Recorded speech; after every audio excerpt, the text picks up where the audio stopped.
उस रिपोर्ट में आज जो भी अमेंडमेंट हमने किया है वह की बेहतरी के लिए किया है। नफरत की सरकार नहीं चलेगी। ये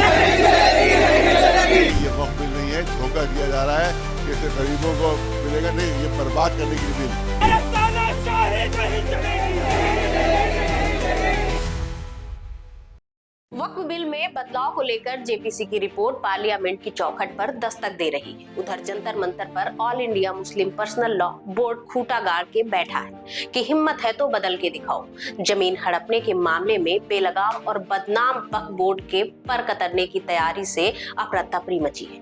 वक्फ संशोधन बिल के खिलाफ मुसलमानों ने देश भर में मोर्चा खोल दिया है। वक्फ की कब्जा पॉलिसी को ढाल बनाकर भूमाफियाओं ने जो अब तक अकूत संपत्ति कमाई है उस पर आज की आहट भर से कब्जेदार बिलबिलाने लगे। सच क्या है और क्या वाकई बिल में बदलाव गरीब मुसलमानों के हक में है या फिर सरकार की मंशा कुछ और है? आइए करते हैं पड़ताल। नमस्कार, मेरा नाम हेमा श्रीवास्तव, आप देख रहे हैं यूनाइटेड भारत।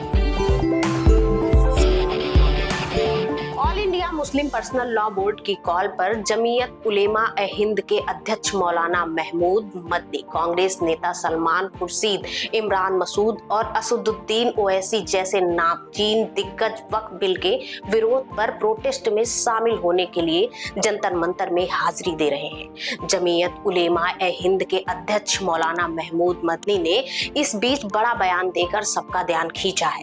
महमूद मदनी ने कहा, यह मुसलमानों का नहीं बल्कि दस्तूर का मामला है। हमारे घरों और मस्जिदों पर बुलडोजर चलते हैं, ऐसा करके संविधान पर बुलडोजर चला रहे हैं। हमें कुर्बानी देने के लिए तैयार रहना होगा, हमें इनकी मुखालफत करनी होगी। वहीं जेपीसी के अध्यक्ष और बीजेपी सांसद जगदम्बिका पाल को जंतर मंतर पर हो रहे इस प्रोटेस्ट में सिवाय नौटंकी के और कुछ नहीं दिख रहा। जगदम्बिका पाल का दावा है कि ये बिल गरीब मुसलमान और पसमानदा मुसलमान को उनका हक वापस दिलाएगा।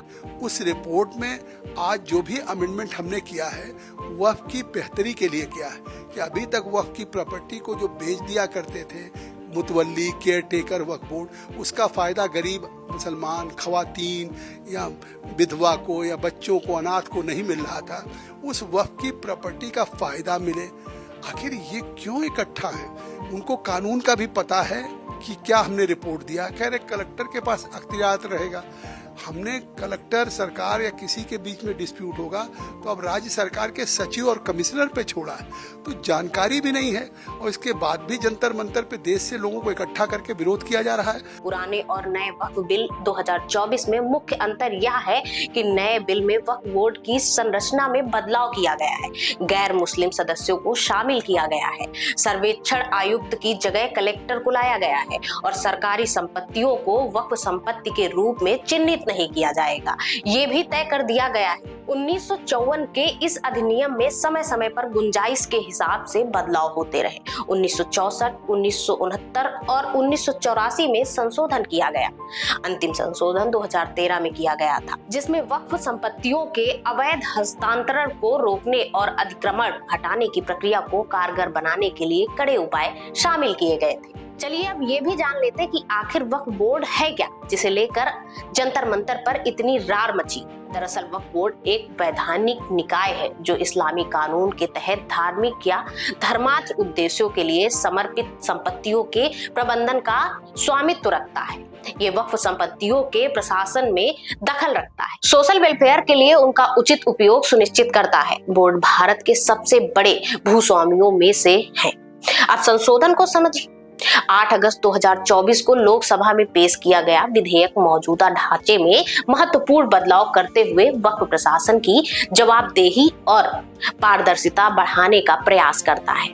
मगर विरोधी या फिर कहे जो अब तक बिल की आड़ में अपनी रोटियां सेकते रहे, उन्हें तो मुखालफत करनी ही है। अगर कहीं जवाबदेही तय हो गई तो उनके पास बगले झांकने और कब्जा छोड़ने के अलावा कोई और रास्ता बचेगा ही नहीं। तो दामन छुड़ाने में लगे कि कहीं अगर ऐसा हुआ तो फिर जिनके नुमाइंदे बने घूमते हैं उन्हें क्या ही मुंह दिखाएंगे, रहा सहा रौब किस पे दिखाएंगे। तो जंतर मंतर पर जमघट लगा है, जहां जमीयत के मौलाना महमूद मदनी, कांग्रेस सलमान खुर्शीद, इमरान मसूद और असदुद्दीन ओवैसी अपनी डफली अपना राग गा रहे हैं ताकि सेंटिमेंट्स को हवा देकर माहौल बनाया जा सके। मुल्क को दिखाया जा सके कि कैसे उनके साथ ज्यादती हो रही। मगर ये इतना आसान है क्या? अभी हाल ही में जुम्मा और होली का संयोग एक ही दिन बना तो क्या ही हो गया। मीडिया ने खूब कैमरे चमकाए, मगर देश मजहब से नहीं संविधान से चलता है, तो ये बात सबको समझ आती है।